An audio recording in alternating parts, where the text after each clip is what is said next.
Welcome back. پی آئی اے کی نجکاری G2G کے ذریعے ہوگی۔ وفاقی وزیر برائے سرمایہ کاری بورڈ مواصلات و نجکاری عبدالعلیم خان کا مشیر تبدیل کر کے دوبارہ بولی کا عمل شروع کرنے کا اعلان۔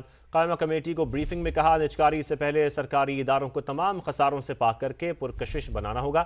اگر پی آئی اے کو بیچنا ہے تو حکومت کو دل بڑا کرنا پڑے گا۔ تفصیلات اسلام آباد سے شکیل احمد کی رپورٹ میں۔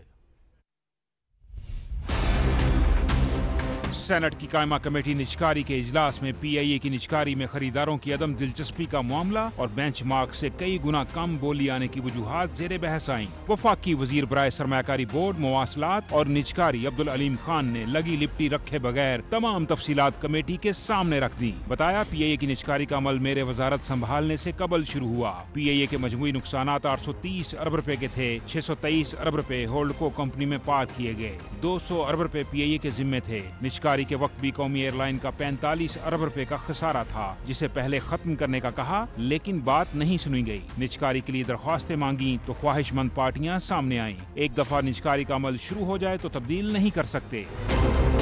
وفاقی وزیر عبدالعلیم خان نے پی آئی اے کی نجکاری کے لیے بولی کا عمل دوبارہ شروع کرنے کا عزم ظاہر کیا اور کہا کہ اب نجکاری G2G ہوگی۔ وزیر اعظم نے 2 ممالک سے بھی بات کی ہے۔ اگلی بار نجکاری کے لیے مشیر تبدیل کرنے کا اعلان بھی کر دیا۔ بولے حکومت کو پی آئی اے کی نجکاری سے سیکھنے کی ضرورت ہے۔ اداروں کی نجکاری کے لیے پہلے انہیں خساروں سے باہر نکالنا ہوگا تاکہ انہیں سرمایہ کاروں کے لیے پرکشش بنایا جا سکے۔ عبدالعلیم خان کا کہنا تھا کہ پی آئی اے میں 30 سے 40 سال پرانی کوتاہیاں ہیں جن کا مل کر سامنا کرنا ہوگا۔ بولے جو کام میرے ذمہ ہے وہ ذمہ داری سے نبھانے کو تیار ہوں۔ کچھ چیزیں میرے ہاتھ میں نہیں ہیں۔ نجکاری کے عمل میں ایف بی آر کے عدم تعاون کا بھی ذکر کیا۔ بتایا ایف بی آر سے کہا تھا کہ جہازوں پر جی ایس ٹی ہٹا لیں لیکن بات نہیں سنی گئی۔ نجکاری کی پہلی کوشش میں ناکامی پر انڈین ایئر لائن کی مثال بھی دی جس کی نجکاری 5 بار ناکام ہوئی تھی۔ عبدالعلیم خان کا کہنا تھا کہ پی آئی اے میں ایک منافع بخش ادارہ بننے کی پوری صلاحیت ہے۔ میں آج بھی کہتا ہوں پی آئی اے ایک منافع بخش ادارہ بن سکتا ہے۔ چیئرمین کمیٹی طلال چودھری نے کہا کہ بجلی تقسیم کار کمپنیوں کی نجکاری پی آئی اے سے زیادہ پیچیدہ مرحلہ ہے۔ نجکاری کمیشن حکام نے بتایا کہ ڈسکوز کی نجکاری کے لیے مالیاتی مشیر مقرر کرنے کی کارروائی شروع کر دی گئی ہے۔ بجلی کی 3 تقسیم کار کمپنیوں آئسکو، فیسکو اور گیپکو کی نجکاری نومبر 2025 میں ہوگی۔